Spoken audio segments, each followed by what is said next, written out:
भौतिक शरीर और अपनी पांचों ज्ञानेंद्रियों के माध्यम से जो भी ज्ञान इकट्ठा करते हैं या जो भी अनुभव करते हैं, असली सत्य इससे बहुत बड़ा है। अर्थात हमारा अध्यात्म कहता है कि आपकी यात्रा केवल जन्म से मृत्यु तक की नहीं होती, बल्कि उसके बाद भी आपकी कई यात्राएं होती हैं। मृत्यु के बाद कुछ अलग आयाम, कुछ अलग अनुभव होते हैं।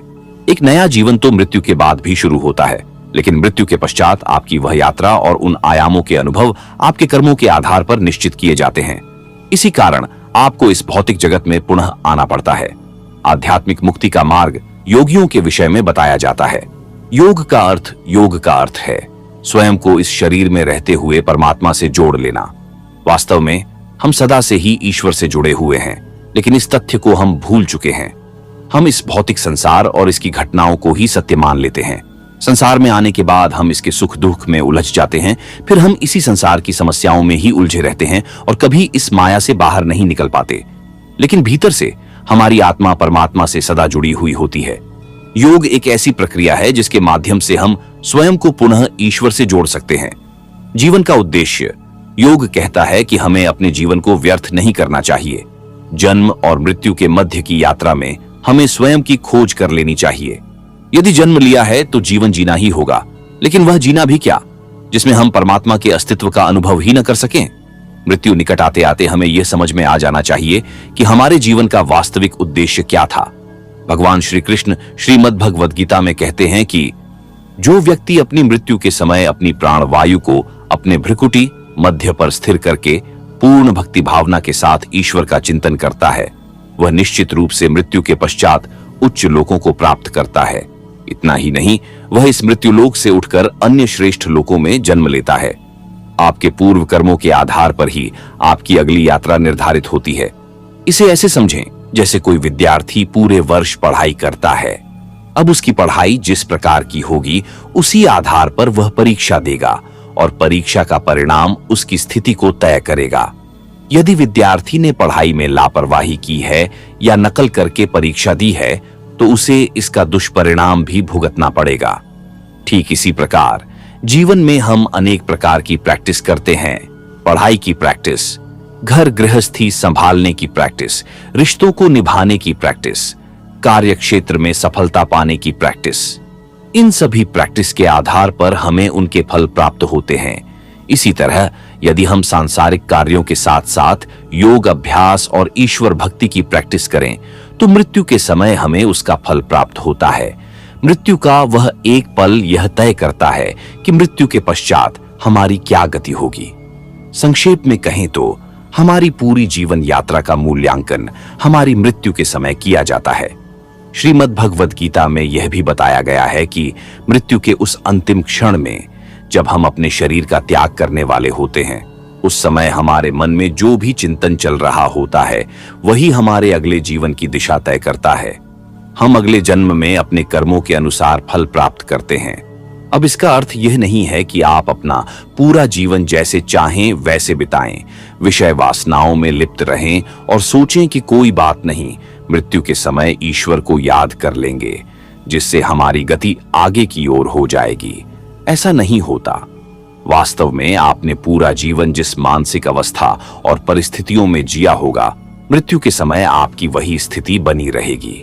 जीवन में जैसी आपकी प्रैक्टिस रही होगी उससे बाहर सोचना भी कठिन होगा। अरे भाई, क्या आप अभी अपने सामान्य विचारों पर नियंत्रण कर सकते हैं? मृत्यु के समय आपके विचार भी वैसे ही होंगे जैसे आपने अपना पूरा जीवन जिया है। यदि आपने अपना पूरा जीवन काम वासना के लिए जिया है तो मृत्यु के समय भी आपको वैसे ही विचार आएंगे।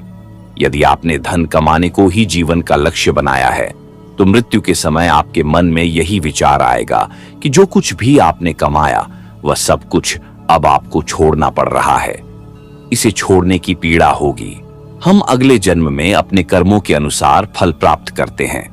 अब इसका अर्थ यह नहीं है कि आप अपना पूरा जीवन जैसे चाहें वैसे बिताएं, विषय वासनाओं में लिप्त रहें और सोचें कि कोई बात नहीं, मृत्यु के समय ईश्वर को याद कर लेंगे, जिससे हमारी गति आगे की ओर हो जाएगी।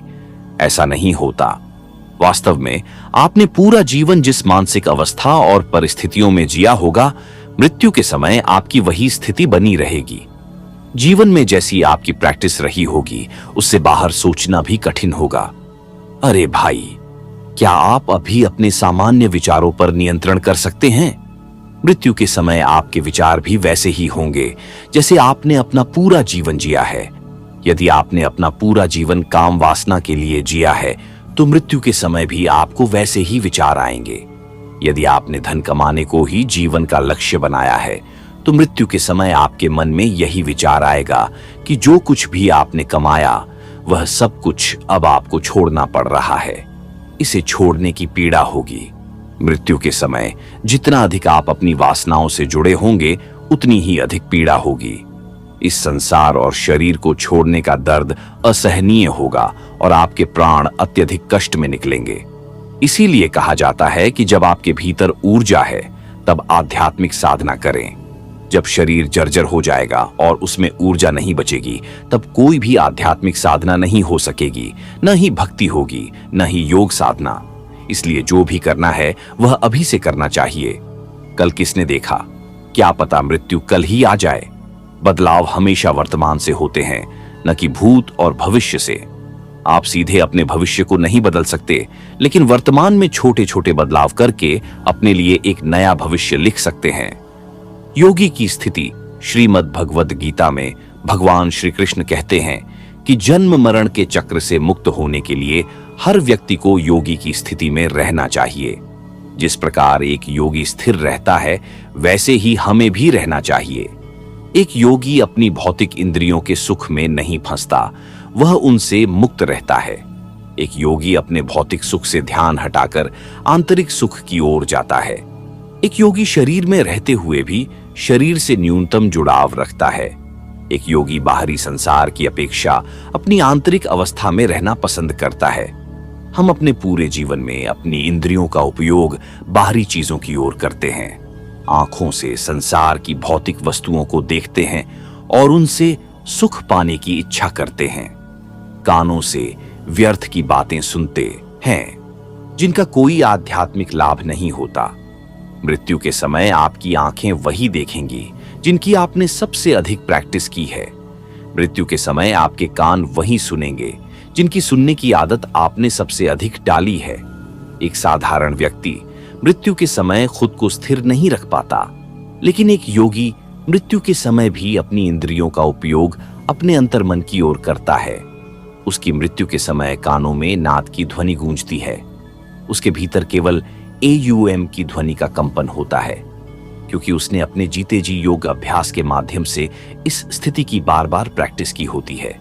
योगी को मृत्यु का भय नहीं होता। योगी ने अपनी साधना के दौरान ही यह जान लिया होता है कि मृत्यु के पश्चात क्या होता है, मृत्यु का वास्तविक स्वरूप क्या है और इस शरीर में विराजमान आत्मा कौन सी है।